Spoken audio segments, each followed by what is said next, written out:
السلام علیکم ورحمت الله وبرکاتو. زه یم ستاسو ورور ثناء الله او تاسو ګورئ پښتو 302. ملګرو نن موږ یو داسې شخصیت څخه راغلي یو چې د څه قسم له تعریف محتاج نه دی. نو راځئ موږ سره. السلام علیکم. وعلیکم السلام. شاعر صاحب څنګه حال دی؟ خیر خیریت دی؟ خیر دی جی ثناء الله بھائی، زه ستاسو ډېر شکرګزار یم چې تاسو موږ څخه دا راته ووایئ چې شاعري م تاسو د کله نه شروع کړل او دا شوق مو په زړه کې څنګه راغی، څنګه را ژوندی شو چې لکه زه شاعري وکړم؟ ثناء الله بھائی، اول خو زه ستاسو د چینل پښتو 302 ستاسو آواز د دې ډېر شکرګزار یم چې تاسو لکه موږ له خپل قیمتي وخت راکړه او موږ څخه راغلی او دا چینل د کافي وخت نه موږ ګورو او ماشاءالله ډېر زبردست پروګرامونه تاسو کوئ.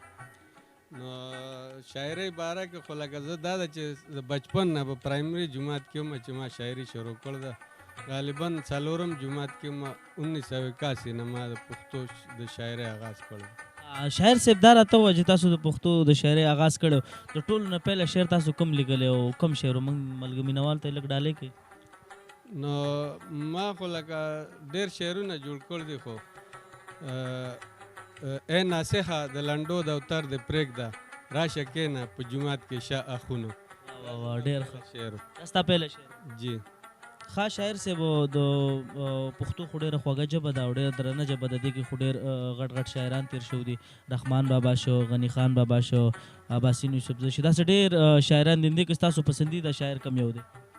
زمونږ حاجي رحمان بابا چې د ټولې دنیا خوښ دی د پښتو په شاعرۍ کې، نو زمونږ هم هغه خوښ دی. رحمان بابا ستاسو ډېر خوښ دی؟ جی.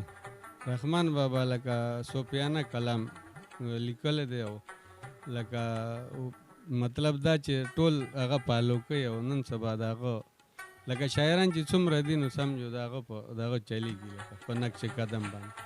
دا راته ووایه چې ستاسو شاعر صاحب نور نوې غزل لیکل دی که شعر و شاعري هم لیکل دی که کلام لیکل دی زوره ټایم؟ نو موږ خو تقریبا د ډېر وخت نه لکه شاعري کوو او زه بیسیکلی لکه اردو کې شاعري کم اول ما پښتو کې شروع کړو، بیا هغې نه بعد مې 1995 کې اردو ژبه کې شاعري شروع کړه. نو تقریبا کتاب به زما مکمل وي. شاعر صاحب چې تاسو کتابونه هم لیکل دي او که نه؟ نه کتاب لکه بس تقریبا مکمل خو لا چاپ شوی نه دی د اردو او د پښتو لا نامکمل دی او په رسالو او اخبارونو ډایجسټو کې زما شعرونه راځي لکه اخباراتو کې. تاسو اردو او پښتو دواړه شاعري کوئ او دا کتاب نوم څه دی؟ نو کتاب لا نوم نه دی خیر، لا نه دی او د اردو کتاب مکمل دی، د پښتو لا نه دی. شاعر صاحب موږ ته د اردو هم د شاعري کوي د پښتو هم د شاعري کوي. نو شاعر صاحب په پښتو په اردو کې یو شعر ډالۍ؟ ما یو نظم لیکل دی، میں نے اس کو فن جانا اور اس نے پاگل پن جانا. میں نے اس کو فن جانا اور اس نے پاگل پن جانا. اس نے کہا بیکار ہے شاعر، میں نے کہا فنکار ہے شاعر. اس نے کہا کیا ملتا ہے، میں نے کہا دل کھلتا ہے. اس نے کہا نکمے ہو، میں نے کہا نہ سمجھے ہو. اس نے کہا غزل سناؤ، میں نے کہا چل بیٹھو آؤ. میں نے جب اشعار سنائے اس نے کہا واہ دل کو بھائے. پھر سمجھو کہ گھوم گیا وہ رقص میں جیسے جھوم گیا وہ. ایسا نشہ کہ اف خدایا نیند میں اس کو غرق پایا. بھول گیا سب کچھ دلدار، بولے تم ہو میرے یار. اس نے کہا اے شاعر صاحب، اس نے کہا اے شاعر صاحب دل لوٹنے کے ماہر صاحب. کتنے سال یوں بیت گئے ہم ہارے تم جیت گئے. بولے انجم معاف کرو میرے ساتھ انصاف کرو. اس نے بہت اصرار کیا، میں نے اس کو پیار کیا. پھر بولے جی معاف کرو اپنے دل کو صاف کرو. میں ہوں تیرا دیوانہ تو ہے میرا پروانہ. میں نے اس کو فن جانا اس نے پاگل پن جانا. ښه شاعر صاحب دا یو شی د غم پکې ډېر زیات خوښ شي. دا راته بل ووایه چې بھول گیا سب کچھ دلدار؟ بھول گیا سب کچھ دلدار بولے تم ہو میرے یار. اس نے کہا اے شاعر صاحب دل لوٹنے کے ماہر صاحب. کتنے سال یوں بیت گئے ہم ہارے تم جیت گئے. بولے انجم معاف کرو میرے ساتھ انصاف کرو. او تعالی ډېر ښه یا ډېر ښه منم ملګرو. تاسو د شاعر صاحب شاعري واورېده. ملګرو شاعر صاحب سره موږ ناست یو، دی به موږ ته د پښتو یو ښکلی غزل ډالۍ کوي. نو شاعر صاحب ډالۍ دې وي مینهوالو کتونکو ته. د پښتو یو غزل ما لیکل دی، کلیوال غزل دی، نو دا زه تاسو ته ډالۍ کوم.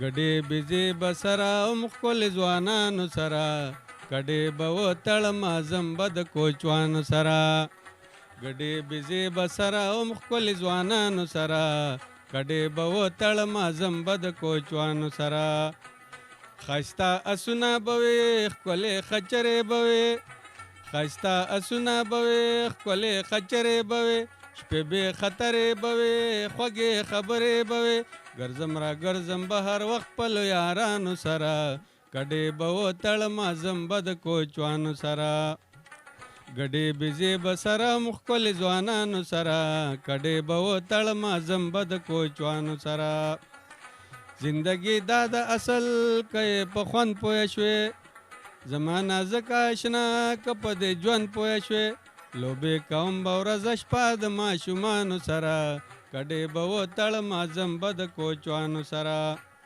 چې څومره کم وي دولت دومره سړی وي خوشحال چې څومره ډېر وي دولت دومره سړی وي بدحال کلي کې خوښ یم اشنا د غریبانو سره کډې به وتړم اعظم به د کوچوانو سره ګډې بېزې به سره م ښکلې ځوانانو سره کډې به وتړم اعظم به د کوچوانو سره خواجه انجم شاعره که امازو کې نه وم ورته رایسته ګله غرونو پیزو کې نه وم بیا به ځنګل کې چرته یم د ملنګانو سره کډې به وتړم اعظم به د کوچوانو سره خواجه انجم شاعره که امازو کې نه وم ورته رایسته ګله غرونو پیزو کې نه وم بیا مې ځنګل کې لاټوه د ملنګانو سره کډې به وتړم اعظم به د کوچوانو سره ډېر ښه ماشاءالله د شاعر صاحب تاسو غزل واورېد ډېر ښکلی غزل و د کلي علاقې سره شاعر صاحب موږ ته د کلي امازۍ نه شاعر صاحب نه موږ ته پوښت کوو شاعر صاحب تاسو علاقه امازۍ کې کوم ځای سره تعلق ساتئ موږ چې کلي نوم کوپړی دی او علاقې نوم امازۍ دی او شاعر صاحب داسې علاقه امازۍ سره د شعر لیکل دی جوړ کړ دی لیکلی دی موږ کافي شعرونه لیکلي خو لکه په یادو باندې یاد دوستانو موږ به خپل پروګرام خپرونه کوو او به شاعر صاحب آخري شعر موږ ته وایي د پروګرام مینوال ته ډالۍ وي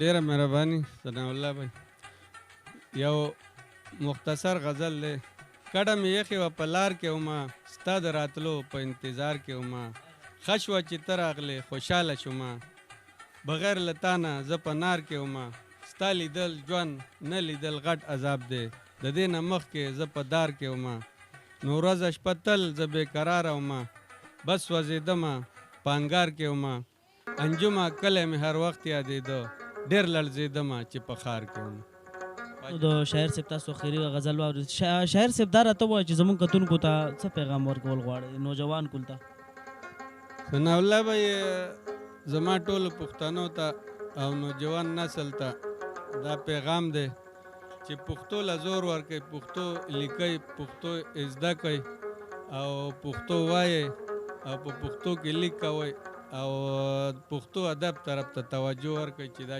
روکیږي نه او دې سره سره زه ستاسو د ټیم شکرګزار یم ثناء الله بھائی او عامر خان او عقل زیب بھائی او د پوره ټیم چې دې کې څومره هم کسان دي د هغوی شکرګزار یم چې تاسو خپل قیمتي وخت موږ له راکړو او زموږ د غریب خانې ته تشریف راوړ ملګرو تاسو د شاعر صاحب خبرې واورېدې د شاعر صاحب د خبرې مقصد دا دی چې کم قوم چې ترقي کوي نو هغه به خپل په ژبه کې کوي تاسو د شاعر صاحب شاعري واورېده او بس خپل ورور ثناء الله خان له ورکړي اجازت د کیمرامین زیب خان سره د راتلونکي پروګرامه پورې خپل ډېر زیات خیال ساتئ ښاد او آباد اوسئ